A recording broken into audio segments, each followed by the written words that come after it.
The greatest thing on earth is to know how to belong to yourself. Everyone looks in front of them, but I look inside myself. I have no conscience of my own.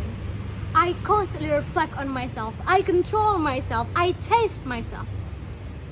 We might owe some things to society, but the greatest part is ourselves. Michel de Montaigne, a French Renaissance philosopher, wrote that, and I quote, "If there's one defining quality of the 21st century, it is individualism." Well, I'm sure everyone here is already know about individualism, right? To put it in a simple way, individualism emphasizes and respecting the independence and uniqueness of every individual without undue influence from others or society. But in an era of rapid technological developments, changing social norms, shifting values, it matters most that we have to revisit the meaning of individualism to understand what it truly means today. Is it a force for good or one that must be tempered? When we think of individualism, we may imagine being selfish and not needing help from others. Well, individualism is more than that. In fact, individualism can encourage people to think for themselves, to think outside the box, and to be unafraid of pursuing their unique ideas, which can lead to innovation and progress. And it can also encourage us to embark on a journey of self-discovery, to set ambitious goals, and to constantly evolve and improving ourselves. Not to mention, individualistic culture has been a huge success, encouraging people to realize their full potential and their inner depths.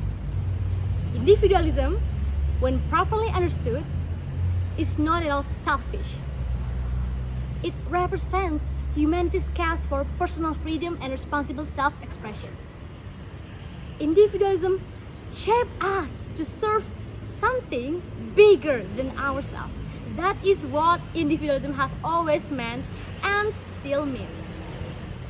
It's not just for the Tea Party or Thatcherists, because there's no point in developing ourselves unless we can be useful to others. True individuals get a satisfaction from putting their skill to use in a cause for which they believe, because we develop for a higher purpose. That is the path for meaning and happiness. Taking from an example, individualism's practical result has been the world's greatest wealth explosion since the 18th century.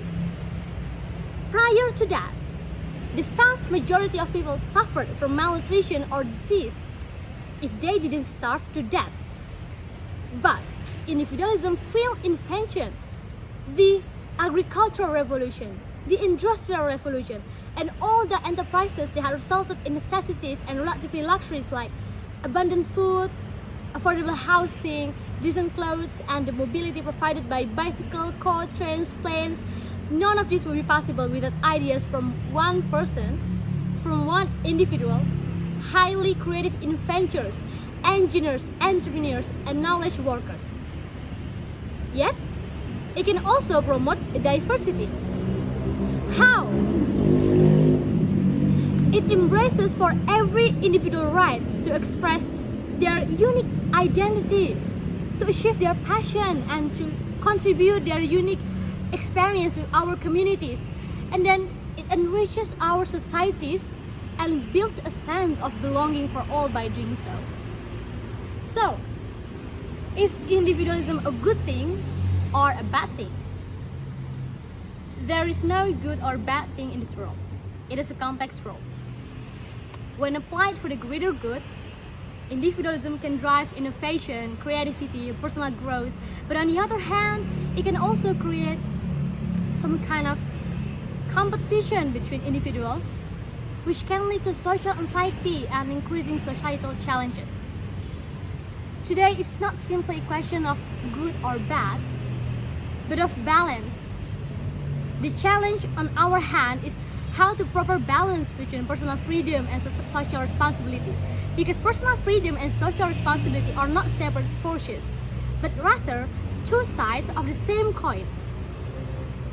respect for others, recognizing that our personal freedom should not have an impact to the rights and well-being for others, is the first step. Our action, our decision should be considerate of the impact it may have on our society. We may encourage ourselves to share our ideas and to collaborate, because there's nothing more beautiful in the world than collaboration, teamwork, unity, and unity can help us achieve anything and make the world a better and safer place. We will surely need help from others. We cannot always stand alone. But we did also need our personal growth. So, therefore, instead of arguing whether individualism is a good thing or a bad thing, let us each explore what we can do, what is our potential, what we can do to improve ourselves and to help others and make the world a better place. I am Fazhia Khusnul Azzahra from International Relations, Jenderal Soedirman University. Adios, and let's make the most of every moment.